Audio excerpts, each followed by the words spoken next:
matatagpuan sa kadulu-duluhang bahagi ng Pilipinas. Mayaman sa kasaysayan, maging sa kalikasan. Ito ang Tawi-Tawi. Pero ayon sa pag-aaral, ang lalawigang ito ang pinakamahirap na probinsya ngayon sa buong bansa. Samahan kami sa aming paglalakbay at ugatin ang pinagmumulan ng kahirapan sa tila napabayaang isla ng Tawi-Tawi.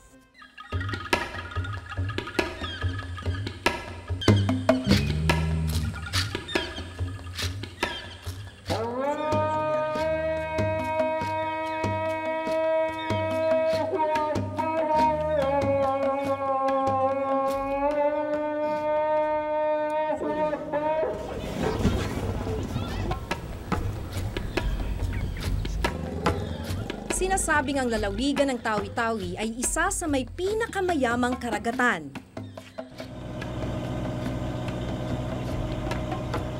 Lalawigang binubuo ng mahigit 300 pulo, pero ang karamihan sa mga ito hindi pa lubusang nadidiskubre ang potensyal.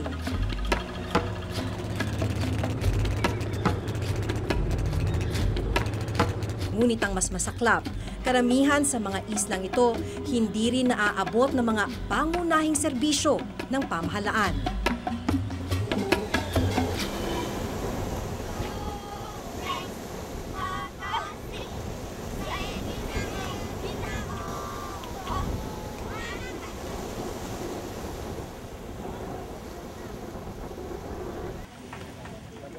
Nang dumating kami sa Isla Calang, inabutan naming nagluluksa si Aling Kenahang.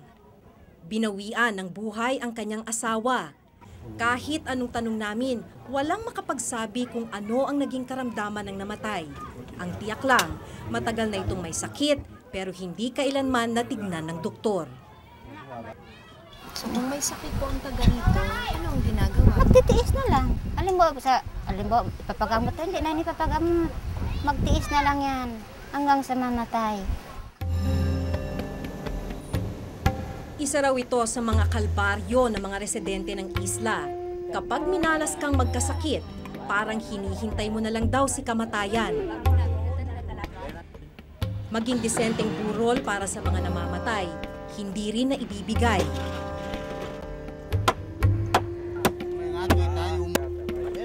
Mula sa mga nabubulok na kahoy ng isang sira-sirang bangka, ito ang ginawang ataol ng namatay.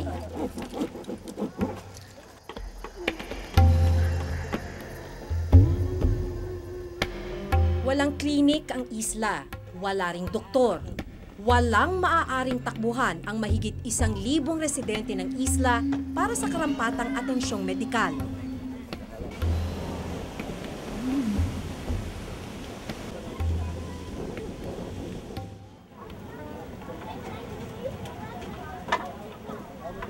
Si Aling Lenya, namatayan na ng anak dahil daw sa malaria. Wala kaming pamasahe. Lalo na pag sa ospital na kami, wala na kami pambayad. Madali naman yun. Di ba malaria lang naman yun siya. Pero bakit madali siyang kinuha sa akin ng Diyos? Hindi man tuluyang bawian ng buhay ang mga residente rito, habang buhay naman nilang pasan ang kawalan ng pangunahing serbisyong pangkalusugan. Si Aling Tara, mahigit 10 taon na raw bulag. Tulad ng nangyari sa asawa ni Aling Kenahang, isa ring misteryo ang unti-unti niyang pagkabulag. Hindi ko alam, isang araw lumabo siya, tapos nabulag na lang ako. Tinanggap na lang daw niya ang kanyang kapalarang hindi na siya muling makakakita. Hindi ako makapunta sa doktor kasi mahirap lang ako. Wala akong pamasahe. Minsan sa 1 taon lang kung bumisita ang doktor sa kanilang isla. Ang pinakamalapit na ospital naman, matatagpuan sa Sapa-Sapa na may mahigit 3 oras ang biyahe. May ito na kami mag-stay. Sumilan naman kami makatapos. Sana maawa sila sa amin. Tulungan kami kahit pambili ng gamot dahil dito na kami siguradong maninirahan.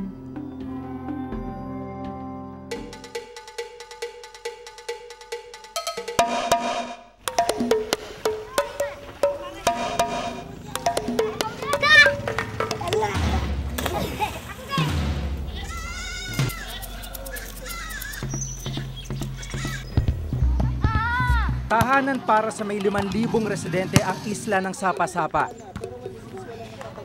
Hindi man sing dilim ang kapalaran ng mga residente rito, tila wala rin halos ipinagkaiba ang kanilang kalagayan. May ilang pasilidad man, ramdam naman ng mga tao rito ang kakulangan ng mga ito. Dito matatagpuan ang isa sa malaking ospital ng Tawi-Tawi, ang Lipae Memorial Hospital. Ito sana ang takbuhan ng mga residente ng Tandubas at Sapa-Sapa. Salat sa modernong kagamitan ng ospital. Luma at halos hindi magamit ang mga pasilidad.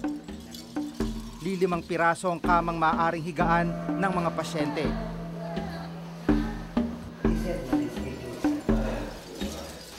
Butas ang mga kisame at kinakalawang naman ang lababo ng operating room. Wala ring kuryente o kahit tubig ang buong ospital. Ang kagamitan sa kanilang laboratorio tulad ng centrifuge, improvise lang ng mga empleyado. Bukod dito, kulang din ang mga pangunahing gamot na dapat sana'y susuporta sa buong bayan ng Sapa-Sapa at Tandubas.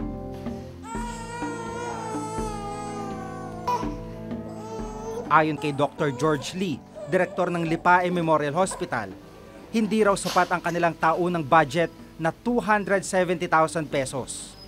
It takes care of everything, yung mga medical supplies, traveling expenses, electricity, water, office supplies, yung mga traveling expenses ng mga rural health personnel. Lahat-lahat ng expenses outside of the salary, kinukuha na doon sa more or less 270,000 per month. Kulang na kulang. Kulang na kulang din ang mga doktor dito.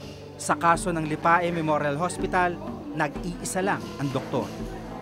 One of our biggest problems, no? Sa 3 munisipyo, 2 lang kaming doktor. Ilang beses na raw nilang inilapit ang kanilang kalagayan sa Provincial Health Office, pero budget pa rin daw ang punot dulo ng problema.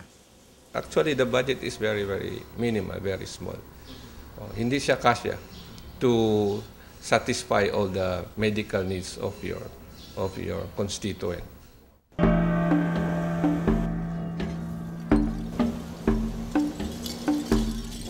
Hindi lang doktor ang problema dito sa Isla Calang kung saan may humigit kumulang 1,000 residente. Malaking problema rin ang kabuhayan dito sa Isla Calang. Pagkuha ng iba't ibang uri ng laman dagat ang ikinabubuhay ng karamihan dito. Tulad halimbawa ng mga kabibing ito na nakatambak sa isang gilid ng isla. Tulad ng ganyan ng mga silso yan, pinupukpukan dito, binibili po yan. 30 piso kada kilo ang bentahan ng laman ng shells na makukuha nila. Kakailanganin daw ng mahigit 200 piraso nito bago sila makaipon ng 1 kilo. At hindi madalas dumating ang mga negosyanteng bumibili ng mga laman ng kabibe. Pero kahit po ganito nga, may napagkakakita ang shell o isda o abalon, mahirap pa rin yung mga tao. Mahirap po. Kasi ganun na nga lahat binibili dito. Kaya ang mga bata nagpapalaot din para makatulong sa pamilya. Bismillahirrahmanirrahim. Lahat sa pamilya ni Ibn Hasan pumapalaot para mas marami ang maani mula sa dagat.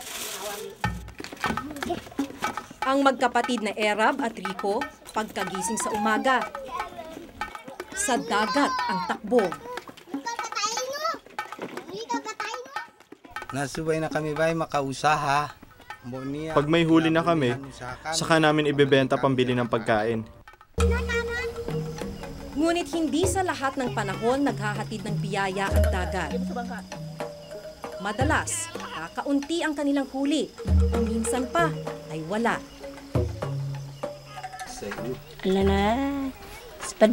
Masakit na masakit talaga. Lalo na kung dumating sila ng laot, wala man lang pangbili ng pagkain para sa kanila, talagang mahirap para sa akin. Kaya bahagi na ng buhay ng pamilya ni na Ibno Hasan at ng iba pang mga taga-Kalang ang gutom. Nakakakuha man sila ng pang-ulam mula sa laot, hindi pa rin daw ito sapat.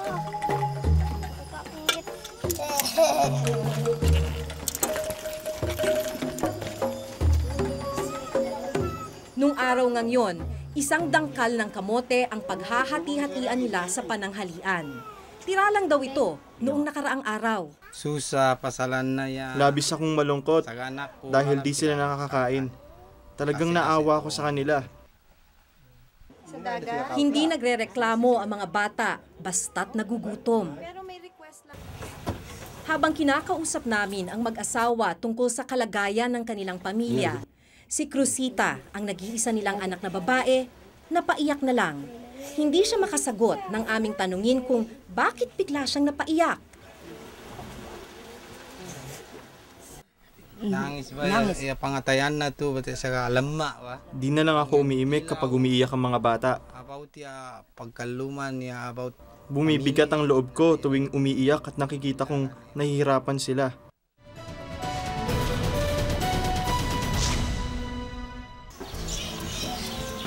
Yung bahay ng mga residente rito ay tapat lamang ng kanilang mga sementeryo dahil sa paniniwalang kailangan nilang bantayan yung kanilang yumao. Kaya naman pag tumataas yung tubig sa lugar na ito bukod sa kanilang mga bahay, lumulubog din yung kanilang mga libingan.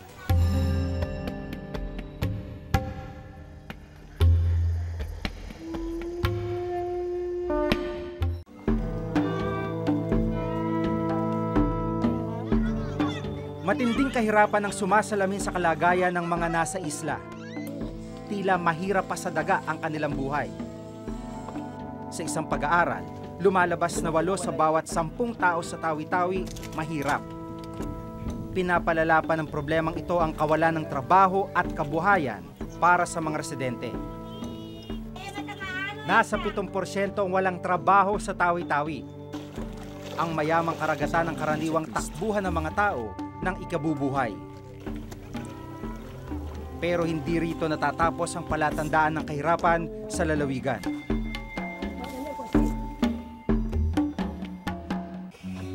Hindi makapagpasa, makasulat at makapagbilang si Cruzita. Dahil dito, nahihiya siya. Gusto mo pa ba makapag-aral? Dahil walang eskwelahan sa isla, lahat silang magkakapatid. Pati na marami sa mga kabataan ng isla, walang pinag-aralan.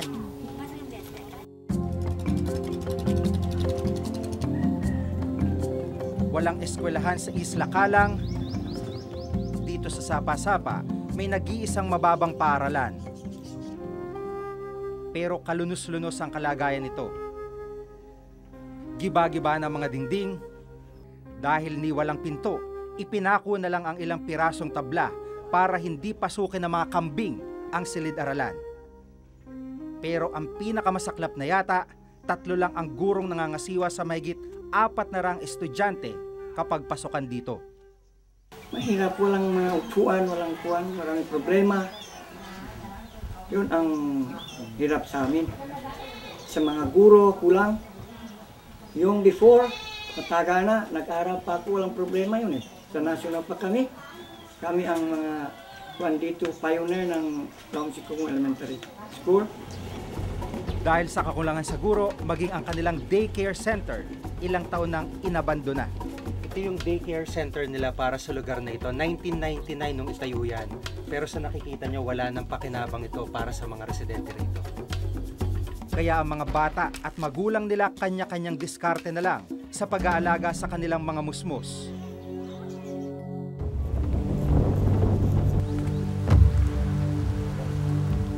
Ang kawalan ng serbisyong medikal, kabuhayan at eskwelahan ay simula pa lang ng mahabang listahan ng mga serbisyong wala sa Isla Kalang.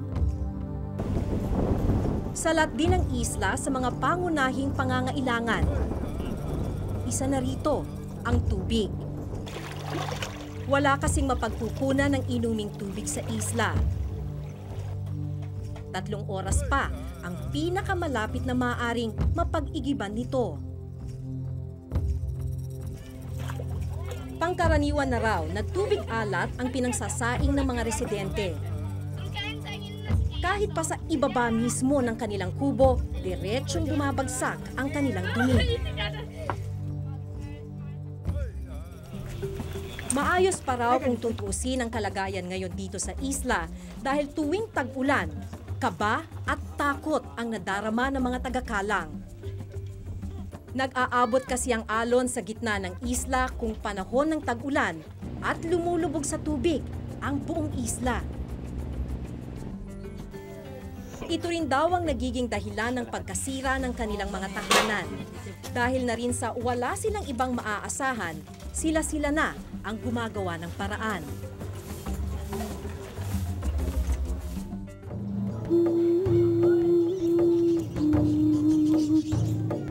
Hindi nalalayo ang sitwasyon ng sapa-sapa kung problema sa tubig ang pag-uusapan.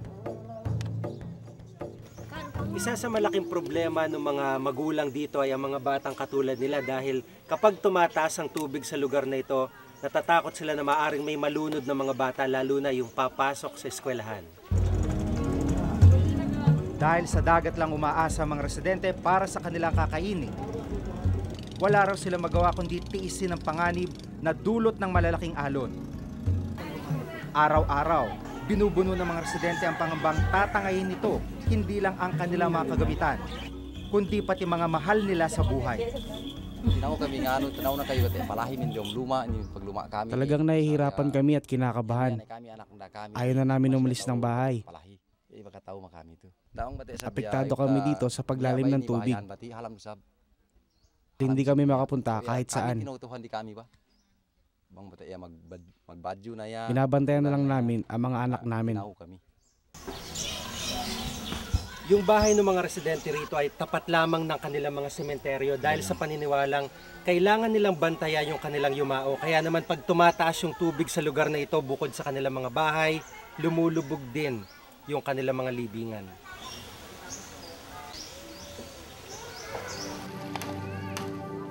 Sa kabila ng pagkilalang bahagi sila ng bansa, tila pinagkaita naman sila sa lahat ng aspeto ng buhay. Sa road projects ng Department of Public Works and Highways o DPWH, 3% o mahigit 1 bilyong piso lang ng budget nito ang napupunta sa ARMM na kinabibilangan ng Tawi-Tawi. Halos nasa dulo ito sa prioridad ng mga rehiyong pinopondohan kaya hindi nakapagtatakang maging ang ibang proyekto nakatiwangwang. Tulad na lang ng Salam Bridge kung saan pagdudugtungin sana ng Barangay Sapa at Tong Bangkaw. Taong 2001 inumpisahang gawin ang proyekto at dapat sana'y tapos na ito noong 2003. Bahagi ng Presidential Bridge Program ni Pangulong Arroyo ang proyekto, ngunit hanggang ngayon, hindi pa rin ito natatapos. Sa aming pakikipag-usap sa naturang ahensya, tila nagtuturoan pa sila kung sinong dapat magsalita tungkol sa issue. Sa sapa-sapa, namataan namin may mga linya at poste ng kuryenteng nakatayo. Pero hindi naman ito gumagana o napapakinabangan. Kaya ang mga residente nangangapa rin sa dilim. Dito sa amin walang nagugutom. Everybody kumakain yan. May pagkain sa bawat bahay. Ang Public Affairs Show na inabangan nyo tuwing Martes. Ang isa sa mga tagapag-uwi ng mga pagkilalang parangal ng mundo nasa DVD na rin. The Best of Reporter's Notebook. 5 istoryang hinanga at pinarangalan mula Asya hanggang Amerika. Batang Kalakal, Pinoy Exodus sa Lebanon, Backdoor, Gatillo, at Isla Fuga. Mabibili mo lang yung kopya sa alinmang Powerbooks branch nationwide.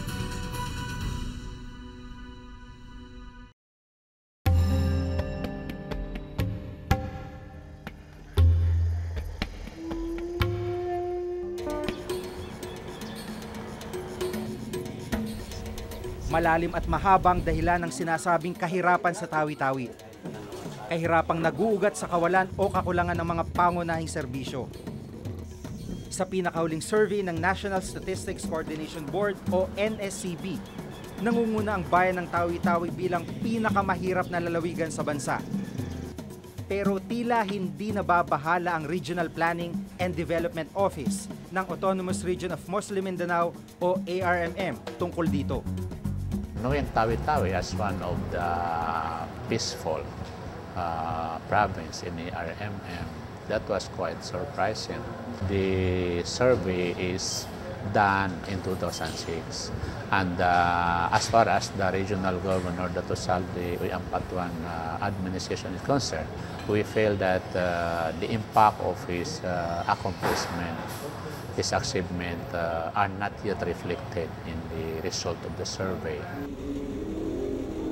Mismong gobernador ng Tawi-Tawi, tila naniniwalang hindi akma sa kanyang mga nasasakupan ang survey. Dito sa amin walang nagugutom. Everybody kumakain yan. May pagkain sa bawat bahay. Dahil in the first place dito sa Tawi-Tawi, the standard of living is not high like in the big city. Palagay ko ang survey nangyari dito, yung individual families were asked how much they are receiving as a salary per day or per month, like that. They don't receive any salary, but they have their own their source of livelihood. Sa annual budget daw ng ARMM na 650 million pesos kada taon para sa development projects o infrastruktura, 10% o 65 million pesos ang napupunta para sa mga proyekto ng Tawi-Tawi. Ang gastusin para sa ibang proyekto tulad ng edukasyon at kalusugan, hindi kabilang dito. Magmumula pa rin daw sa mga ahensya ng gobyerno ang budget para dito. The national DOS, the national DepEd are supposed to continue their regular national programs and projects, even in ARMM provinces. That is what the law says. The programs and projects of the national counterpart should be continuously implemented in ARMM, including Tawi-Tawi. Pero mismong ARMM na ang nagsasabing tila nakakalimutan silang bigyan ng sapat na pondo ng mga naturang ahensya. Historically, Mindanao is getting an equitable share from the national budget, especially ARMM. Ang budget ng DOS, for example, at saka budget ng Department of Education, substantially nasa personal services, little of maintenance and operating expenditure, and very little or no budget for capital outlay for programs and projects. Inisa-isa ni Chancellor Eddie Ali ng Mindanao State University ang mga dahilan kung bakit tila hindi makaungos mula sa kahirapan ang Tawi-Tawi. Ito ay dahil sa kakulangan ng oportunidad for employment, no? Sa Tawi-Tawi, walang industries to absorb employment for people. Kaya ang opportunity lang available for the people aside from the is government. Sinisisi rin niya ang heograpiya ng Tawi-Tawi kung bakit patuloy na naghihirap ang mga residente dito. Dahil sa napakalayo ng Tawi-Tawi, isolated na lugar sa central government, medyo hindi kaagad mapapansin yan. Maging ang komunikasyon at transportasyon ay malaking balakid din sa kanilang pag-unlad. When these two basic needs of people ay may kakulangan, definitely this is going to slow down development. Dagdag pa sa problema ang umano'y katiwalian na nangyayari sa ibang proyekto. Hindi, tingnan muna natin itong mapa. Ito ang munisipyo ng Sapa-Sapa. Hindi mo akalaing nagagamit pa. Ito yung mga cabinet nyo dito. Itong cabinet na yung ano. Ginagamit nyo pa yan? Hindi na. Hindi Kasi na. ito lang isa ng typewriter na nakatira. Nag-isang typewriter. sira-sira ang mga silya at lamesa. May computer man, hiniram pa ito sa kapatid ng alkalde. Ayon kay Mayor Arsagab Muhammad Ali, kompleto dati sa gamit ang munisipyo. 2 speedboat, yung isa speedboat naka-motor, 2 engine. Tapos 2 lansa, pero yung isa wala yan, nasa litrato na lang. Sinadya namin ang bahay ng dating alkalde, si Putli Aisa Matolo. Sa kanyang bakuran sa di kalayuan, naka-dry dock ang isa sa mga speedboat. Tungkol sa turnover, lahat naman proper, nandyan lahat ang mga property. Natakot lang ako kung i-turnover ko sa ngayon, lalabas ang decision anytime. Pagkatapos, ako din ang uupo, sisirain nila, susunugin nila, yun ang mahirap.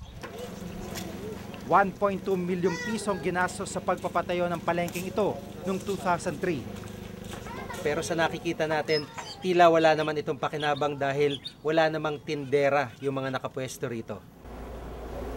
Sinisisi naman ni Congressman Nur Jafar ang di natapos-tapos na kaguluhan sa ilang bahagi ng Mindanao sa di pagsulong ng tawi-tawi. Siyempre, pag pumasok ang mga ekstremista dyan, mga radikal na grupo, walang gagawin yan kung hindi mangsulsul sa ating mamamayan.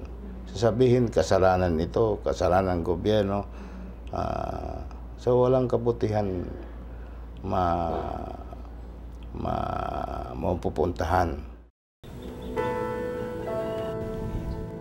Likas ang kagandahan ng tawi-tawi. Pero sa kabila ng taglay nitong yaman, mukha ng kawalan ng maayos na programa at serbisyo ang bumabalot sa lugar. Tila wala ni anumang bahid ng pagunlad. Ilang ulit mang itanggi, hindi maikakaila ang mga malinaw na palatandaan ng tunay na estado ng mga residente. At kung ito'y magpapatuloy, tila matatagalan pa silang mabubuhay sa mapait nilang kalagayan. Ako si Maki Pulido. Ako si Jig Manikat at itong nakatala sa aming Reporter's Notebook.